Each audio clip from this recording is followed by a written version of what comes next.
So, iba, umaabot sa Supreme Court, doon nagtitira, doon sa mga insulating request. So, with your predicament, sir, for us in the PNP, that is a welcome development, sir. Kayo po nakakatulong sa amin, sir. Sir, sir, at least partners man tayo, sir.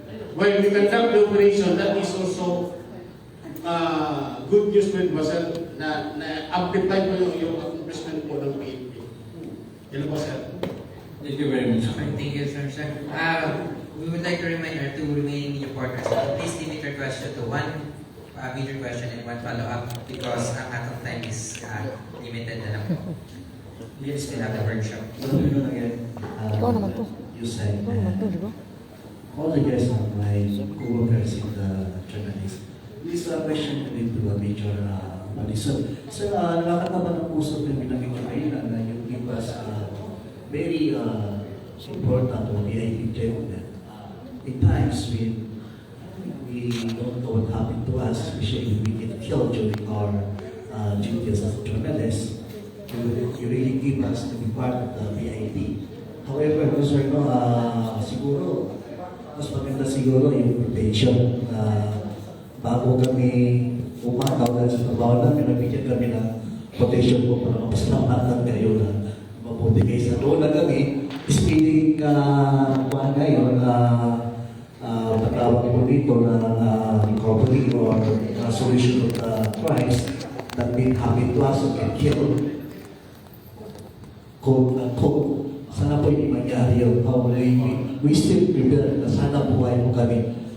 Although, we really appreciate the application that you had. But again, we prepare for the quick response siguro yung PNP Vanguard. Pwede ba yun? I hope also that we started Lisod pa ko. this Vanguard just this month or last month. And we hope and pray, no, we already pray also na narinig sa media na it will last long, not only police population, but it will go through years and years and the years to come to protect us. So, I really have no questions, especially kay Sir Lieutenant Colonel Sir na yung part of security and safety will be part of our handbook and security for us. I really appreciate also the representation that you have here. That's all. Thank you very much for that. God bless. Yes, thank you for that question, Sir Marlino, for to give clarification lang. As to the presentation of Major Abalde, those are amo lang itong ihatag para matagaan ng emphasis kung sa ka-importante nga dapat adunaging cooperation on your part, no, to report sa atong kapulisan kung unsa ang mga threat, ang mga inyong madawatan ng mga harassment in relation sa inyong trabaho. No, we do not want to go to SITG na dayon kaadlok pa. So ako, ano lang, just to give emphasis nga, crucial kayo, importante kayo ang inyong cooperation. When it comes to threat na inyong nalisig, dili siya pwede nga iluom-luom lang inyo. We really need to put it on paper. Basta kung nag-report sa kumam, naay ka magharas sa nakuha, na mag-cover ko ani, I really, ginatawagan ako ang police station. Kung hindi siya ng personality, you really need to entertain her. No? Kung sabay ang ayan nga ato ang measures na itong buhaton, kung mo-file ba siya ang kaso or for record purposes, importante that we will put it into record. No? E kung sabay atong makita nato nga taas ang risko, then dili kita magduwa-duha sa pag-atag o kung mabot kita sa punto nga gikinahanglan o security escort, then we will do that. No? But we need to conduct a risk assessment first. No? Kay, muna ka na ang ihatag nga kasiguruhan sa atong regional director nga susama sa paghatag sa atong seguridad sa ato ang katawhan, apil kayo ang media, no, nga amo gayon nga your security is our top priority o isa top priority gihapon. As media vanguards, kami magud ang media vanguards, kami ang muhatag og seguridad sa inyo. Kini nga pag-activate nato sa media vanguards, ang ato ang mga chief of police na hibalo na sila kung sa angay nila buhaton. Sama sa kong gingon kanina, we can conducted a Zoom conference meeting with our station commanders, chief of police, PIO sa ubos, nga sila ang atong operating arm. In kaso ana kamo sa sitwasyon nga in danger ang inyong security, ang inyong kinabuhi, then call us. No? Kay makadirect as PIO, because we are the first line of defense ninyo, I can direct our field commanders on the ground nga matagaan kamo og assistance. So that is our quick reaction nga system. We also have our Viper group. I believe sa taon-taon na po nako nga paglingkod din na gid may number sa ako. Pero ako na lang yung palikon. You can call me at 093-666-51505. 0936651366. Thanks about that. 5101. Iha pa daw. That's why the Presidential Task Force at saka yung PNP Umupiyaw mo kaya, sir? As you mentioned, yun talaga yung first line Okay, sir. of defense natin. Ito, true. Kasi yung reaction team. Pero hindi lang na ito 51501. Yun, sir. One. 3666. Tatlong 6, sir. Also, media partners sa local level, encourage everyone, yung mga practitioners, pati ng media organizations, to be partners na tuloy active. Kasi hindi naman pwedeng bawat isa sa inyo isang I-review na ito niya itong live ron. Kinaka-record dito live. we have to work together in partnership with cooperation. Kasi unang pagsisimula yung safety from yourselves, hindi naman from yung security ninyo. So, buti sa inyo, hindi sa police o sa mga government agencies. Ikalawa po, regarding doon sa handbook, yes, kasama yun, yung mga pag-present ni Sir Vicente kanina, kasama yun sa handbook na to, dahil dili lang nato na ibutang sa papel na yung mga steps to dili, maghimo ta og training workshops dito sa akong handbook. For example, kung sa akong pagkaliba, if you're under surveillance, kung sa'yo buhaton, kung panangitan natin sa conflict area, kung sa'yo buhaton. So we really have to conduct workshops. Hindi lang nato na ibutang sa papel, kundi nato ng practice ta, para SOP na kung sa'yo yung mahitabo na yung mga incidents, ibalo na tayo sa itong buhatong, hindi na tayo konsulta sa handbook, kaya ibalo na tayo, kaya ako nang bigay ng handbook.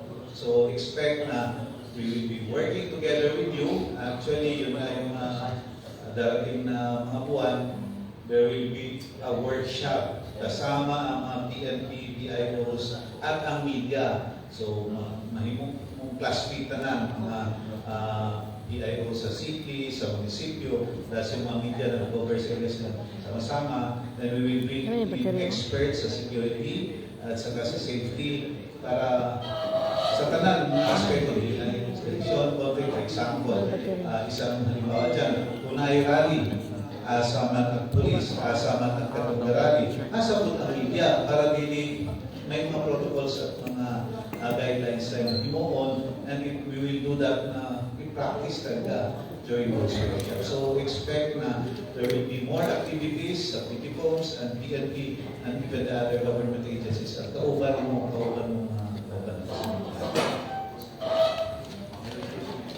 Okay, last, dyan may kusamante. Sir, yung Otto, dyan may kusamante sa Strong Radio, Cagayan de Oro, Mr. Exclusive. Sir, katapusan na kanina pangutan. Ang sako lang, sir, no? Ako niya na po ko light trend lang. Dili kayo mga bukat mo garban. Medyo ginagmay lang. Niya na tata, sir. Binugay na kayo punta kagyan na nanapunta yung mga ganit encounter ng mga pulis. Napalangkot na to sa lain ng mga lugar, no? Kaya issue nato kining mga pulis na nakatulog, mga police station na mga may tao, panuktok, mga blatter, taguan pa. So, kana mga issue ba sa gobyerno, so, nainay mga pagpangulga. So, naapay pagpangharas during sa election, experience mo ba na, sir? Naaga po yung sa side sa politiko, mga bodyguard, mga supporters, no? So, kay nang mga supporters nga, may mo din nga, oy, sa pikas mo ka ng kuwan, pabor mo ka niya na ba? So, kami po, gabantay po may kung sa'yo may tabo po sa ako, kaya kasi mapunalan mi. Gabi na ng mga kagi na to at o, dali, na ay kabalo mo si Major Ana, at ay pulis na isumbong. Pero wala ito ang kaso, sir. Ready na ganito, pero walang nahilot kay medyo gamay naman po. Nagyoy mismo sa police station, doon ay pangulga kayo mismo sa usa ka police. So, kung sa tamadlo kay nagtrabaho pa tarong. Pero kung wala ta na, hindi sa tingnanan ng polo, hindi sa trabaho. Ano po na sir? Kung sa proseso, kung sa buhato, sa media, kung magpursue pasaka ang kaso sa government, sa gobyerno or sa pribado man, para malikay yun na makabalo. Tawag ang kimo, nagpaibalo ko sa polis, nagpaibalo ko sa akong mga kaparintihan, ganato'y treat, gani, nato'y panahon na isundan ko, sir. Naagyo'y motor na isundan din ko, kaya yung motor yun, maliko ka, malaw siya. So, siya ay buhaton, para safety ta, panos ka daw gawas ta, sir. Siya ay posiso ko na yan sa pag-file o kaso. Ano na, sir? First of all, we will not tolerate any abuses sa militar na yan, sa police. O kanina na namatay mga steps na isulti, you have to report to the media vanguards or you can go directly doon sa IRF natin, diretso sa PPFOMS. Ngayon kung i-pursue yun ninyo ang kaso, you have to file yung affidavit, same process. And the PPFOMS, after assessment with the PNP and the Department of Justice, will help you in filing cases. We have AO1 prosecutors na tinatawag, yung special prosecutors that will handle your case.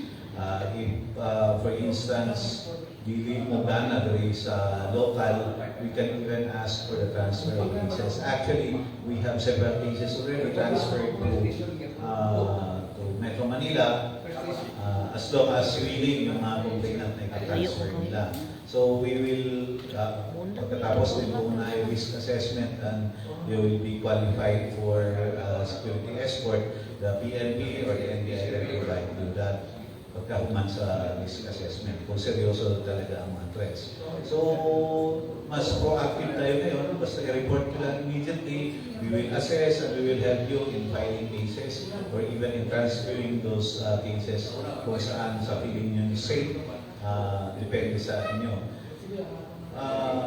We will not tolerate marami mga cases na tayo sa ibang lugar na after 1 month, for example, may isang police sa Central Philippines na kung pinumplay ng isang media practitioner natin, actually, matagal, after 1 month na tapos na-dismiss pa na yung police at after filing the case. So, na-solve naman immediately. So, we assure you with our reactivated PNP media vanguards na yung protection nyo talaga ay priority, especially under this administration. Pina-promise at inutos yan ng Pangulo na protection na ng media, especially sa mga probinsya.